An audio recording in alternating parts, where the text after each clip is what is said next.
ዓለም ዛሬ ስለ ቻይና ስትናገር የምታወራው ስለ ፈጣን የቴክኖሎጂ እድገት፣ ሰማይ ጠቀስ ህንፃዎች፣ ማለቂያ ስለሌላቸው አውራ ጎዳናዎችና አሸናፊ ስለሆነ የኢኮኖሚ ማዕበል ነው።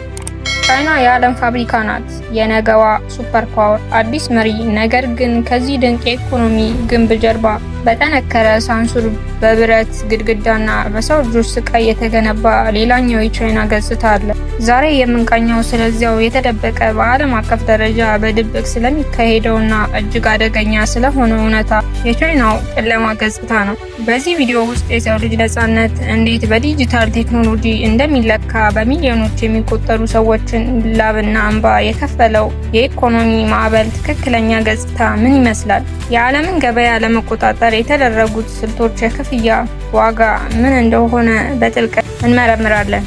በእጆ ላይ ያለው ስልክ ህይወቱን ቀላል አድርጎታል እንበል። የባንክ ስራዎችን በሰኮንዶች ውስጥ ይሰራል።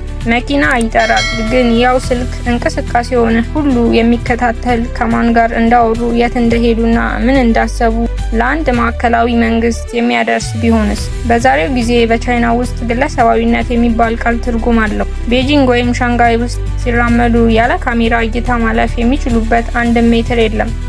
ቻይና የዓለም ከፍ ያለ የክትትል ቴክኖሎጂ ባለቤት ናት። ስካይኔት እና ሻርፕ አይስ በመባል የሚታወቁት ሚሊዮኖች የሚቆጠሩ ካሜራዎች እያንዳንዱን ዜጋ በሰከንድ ውስጥ በፊቱ፣ በአካሄዱና በድምፁ ለይተው ማወቅ ይችላሉ።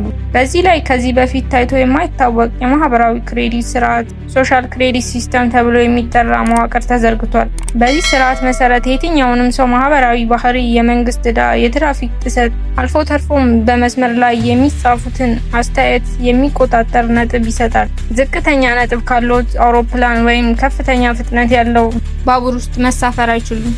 ልጆቹ ጥሩና ስመጥር ትምህርት ቤት መማር አይችሉም። ከባንክ ብድር መበደር አይችሉም እና በህብረተሰቡ ውስጥ እንደ ሁለተኛ ደረጃ ዜጋ ይታያሉ። ይህ የነፃነት ማጣት ሰዎችን ዝም እንዲሉ የሚያደርግ፣ መንግስትን ማንም እንዳይቃወመው በሳይንሳዊ መንገድ የታሰረበት የማይታይ የብረት እስር ቤት ነው። ቴክኖሎጂ ለሰው ልጅ ነፃነት ማጥፋት ትልቁ መሳሪያ ሆኖ እያገለገለ ያለው እዚህ ቦታ ላይ ነው። የቻይና ኢኮኖሚ ተአምር በምን ላይ የተመሰረተ ይመስላችኋል? በቢሊዮኖች በሚቆጠሩ ዶላር ኢንቨስትመንቶች ብቻ አይደለም። በዋናነት በሰው ማምረቻ ማሽኖች በተቀየሩ በሚሊዮኖች ዜጎች ላብና እንባ ነው። በዓለም ላይ ዝነኛ የሆኑ ስማርት ስልኮችን፣ ኮምፒውተሮችን እና አልባሳትን የሚያመርቱ ግዙፍ ፋብሪካዎች ውስጥ ስራው የሚጀምረው በማለዳው ሰዓት ሲሆን ሰራተኞች በቀን እስከ 12 እና 14 ሰዓታት እንዲሰሩ ይገደዳሉ። 996 የሚባለው የስራ ባህል ማለትም ከጠዋቱ 9 ሰዓት እስከ ማታ 9 ሰዓት በሳምንት 6 ቀን መስራት የብዙሃኑ ወጣት ህይወት ሆኗል። ለዚህ ማሳያ የሚሆኑት በሺዎች የሚቆጠሩ ሰራተኞች በአንድ ስር የሚኖሩባቸው እና የሚሰሩባቸው ግዙፍ የዶርሚተሪ ካምፓሶች ናቸው። ከዓመታት በፊት የተነገረው የኢኮኖሚ እድገት ለሁሉም የሚለው ራዕይ ቀርቶ ዛሬ በከተሞች ውስጥ ያለው ከፍተኛ የኑሮ ውድነት እና የቤት ኪራይ ዋጋ ወጣቱ ትውልድ ተኛ እንጂ አትስራ ከሚል የድካምና ተስፋ መቁረጥ ስሜት ጋር እንዲዋሃድ አድርጓል። እናም የዚህ ኢኮኖሚ ግዙፍነት ሌላኛው ገጽታ በቢሊዮን የሚቆጠሩ ዶላሮች ወጪ ተደርገውባቸው ዛሬ ማንም የማይኖርባቸው ግዙፍ ባዶ ከተሞች መፍጠር ነው። ይህ ሁሉ የእድገት ከፍታ ባዕድ የተገነባ የካራርድ ግንብ መሆኑን የኢኮኖሚ ባለሙያዎች ያስጠነቅቃሉ።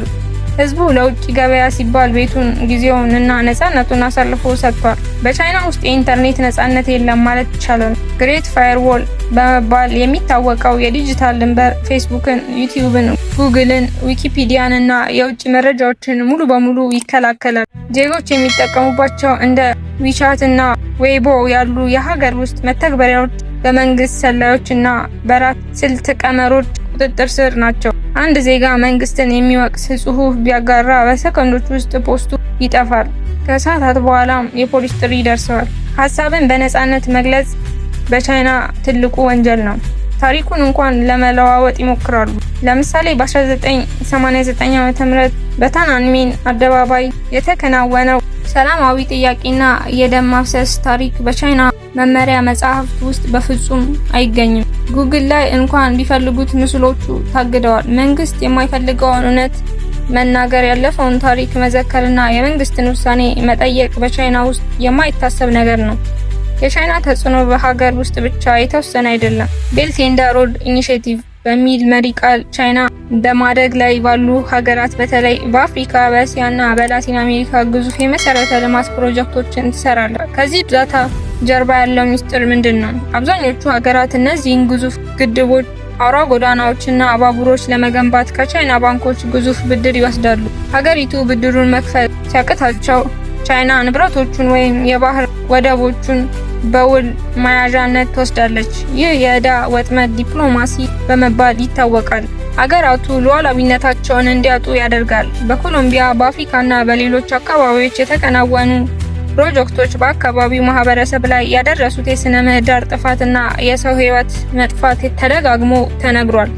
ውጫዊ ገጽታው የልማት አጋርነት ቢመስልም ውስጡ ግን የጂኦፖለቲካዊ የበላይነት ማስከበር ስልት ነው። ከዚህም በላይ የከፋው እውነት በሺንጂንግ በቲቤት ግዛቶች ውስጥ የሚከናወነው በሺንጂያንግ የሚገኙ የኡይጉር ሙስሊም ማህበረሰብ አባላት በሚሊዮን የሚቆጠሩ በማስተማሪያ እና ማቋቋሚያ በሚል ስም በተዘጋጁ ጥብቅ የመሳሪያ ካምፖች ውስጥ ይታሰራሉ።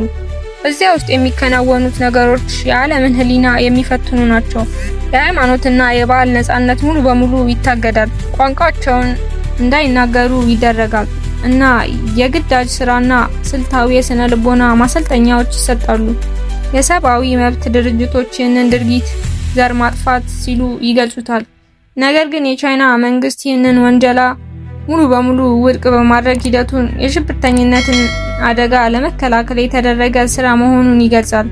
የሰው ልጆች መሰረታዊ መብት ለፖለቲካዊ ቁጥጥር ሲባል ሲገበር እዚህ ደረጃ ይደርሳል። ታዲያ ይህ ሁሉ ግዙፍ የኢኮኖሚ ግንብ ለዘላለም የሚቆም ይመስላችኋል? በቅርብ ዓመታት ውስጥ የቻይና ኢኮኖሚ ከዚህ በፊት ታይቶ በማያውቅ ትልቅ ፈተና ውስጥ ወድቋል። በሪል ስቴት ዘርፍ የታየው ግዙፍ ውድቀት እንደ ኤቨርግራንድ ያሉ ኩባንያዎች መክሰር የብዙሃኑን ዜጋ የእድሜ ልክ ቁጠባ አክስሞታል። የወጣቶች ስራ አጥነት መጠን ከፍ ማለቱ፣ የህዝብ ቁጥር ማሽቆልቆሉ እና አዋቂዎች ከእድሜያቸው ጋር ተያይዞ የሚፈጥሩት የማህበራዊ ዋስትና እጥረት የነገዋን ቻይና የወደፊት እጣ ፈንታ ጥያቄ ውስጥ ከቶታል። መንግስት ችግሮቹን ለመደበቅና በባህር ማዶ ያሉትን ትኩረት ለመሳብ በታይዋን ዙሪያ ያለውን ውጥረት ከፍ እንዲል እያደረገ መሆኑን የጂኦፖለቲካ ተንታኞች ያስጠነቅቃሉ። በተጨማሪም የቻይና የኢኮኖሚ ሞዴል በዓለም አቀፍ ንግድ ገበያ ውስጥ ያመጣው ከፍተኛ ውዝግብ ሊታለፍ የሚችል አይደለም። ቻይና ከልክ በላይ የምታመርታቸውን ምርቶች ወደ ውጭ ሀገራት በታችኛው ዋጋ በመሸጥ ኢንዱስትሪዎችን የማኮላሸት ትከተላለች። በአውሮፓ፣ በአሜሪካና በላቲን አሜሪካ ገበያዎች ውስጥ የቻይና ርካሽ የኤሌክትሪክ ተሽከርካሪዎች እና የፀሐይ ፓናሎች መጥለቅ የአካባቢውን ፋብሪካዎች ስራቸውን እንዲዘጉ እና በሚሊዮኖች የሚቆጠሩ ሰራተኞች ከስራ ውጭ እንዲሆኑ አድርጓል። ይህ የንግድ ፖሊሲ ዓለም አቀፍ የነፃ ገበያ ህጎችን የሚቃረንና በሌሎች ሀገራት ላይ ከፍተኛ የኢኮኖሚ ጫና የሚፈጥር ነው። ሀገራት የንግድ ጥበቃ እርምጃዎችን እንዲወስዱና አዳዲስ ታሪፎችን እንዲጥሉ ያስገደደ ዋናው ምክንያትም ይህ ነው። በሌላ በኩል የቻይና የውጭ ፖሊሲና የባህር ወሰን መስፋፊያ ጥረቶች በደቡብ ቻይና ባህር ሳውዝ ቻይና ሲ ዙሪያ ከፍተኛ ውጥረት ፈጥረዋል። ቻይና በታሪካዊ የባለቤትነት መርህ በመነሳት አጎራባች ሀገራትን የባህር ክልሎች በኃይል በመቆጣጠር ሰው ሰራሽ ደሴቶችን ትሰራለች። በላያቸው ላይም ወታደራዊ ምሽጎችን ትገነባለች። ይህ ድርጊት እንደ ፊሊፒንስ፣ ቪየትናም እና ማሌዥያ ያሉ ሀገራትን ሉዓላዊነት የሚገፋ እና ዓለም አቀፍ የባህር ህግጋትን የሚጥስ ነው። ዓለም አቀፍ ፍርድ ቤቶች የቻይናን የባህር ክልል ጥያቄ ውድቅ ቢያደርጉትም ቤጂንግ ግን ውሳኔዎቹን አትቀበልም።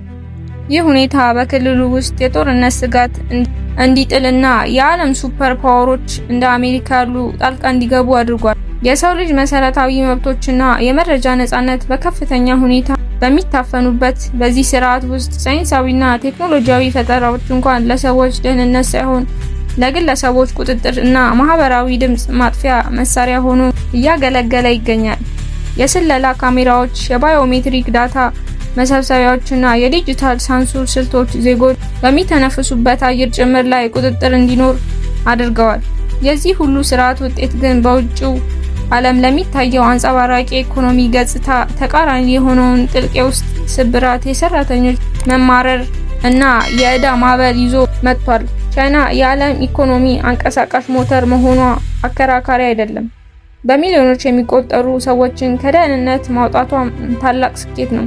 ነገር ግን ይህ ሁሉ ስኬት የተገነባው በሰብአዊ መብት ዋጋ፣ በነፃነት መታፈንና በከፍተኛ የዲጂታል ቁጥጥር ስርዓት ላይ ሲሆን የሰው ልጅ ዋጋ ከኢኮኖሚ ስኬት በታች መደረጉ ትልቅ ጥያቄ ያስነሳል። የቻይና ጨለማ ገጽታ የዛሬው ትውልድ ብቻ ሳይሆን የነገው ዓለም ሊያጤነው የሚገባ ትልቁ ማስጠንቀቂያ ነው። ቴክኖሎጂ ሰውን ነፃ የሚያወጣበት እንጂ ማህበረሰብን የሚቆጣጠርበት ሰንሰለት መሆን የለበትም። ወደፊትም እንዲህ ያሉ ጥልቅ የምርመራ ዘገባዎችና እውነተኛ ታሪኮች በፍጥነት እንዲደርሳችሁ አሁኑኑ ቻናላችንን ሰብስክራይብ ማድረጋችሁን እንዳትረሱ። ሀሳባችሁን በኮሜንት መስጫው ላይ አጋሩ።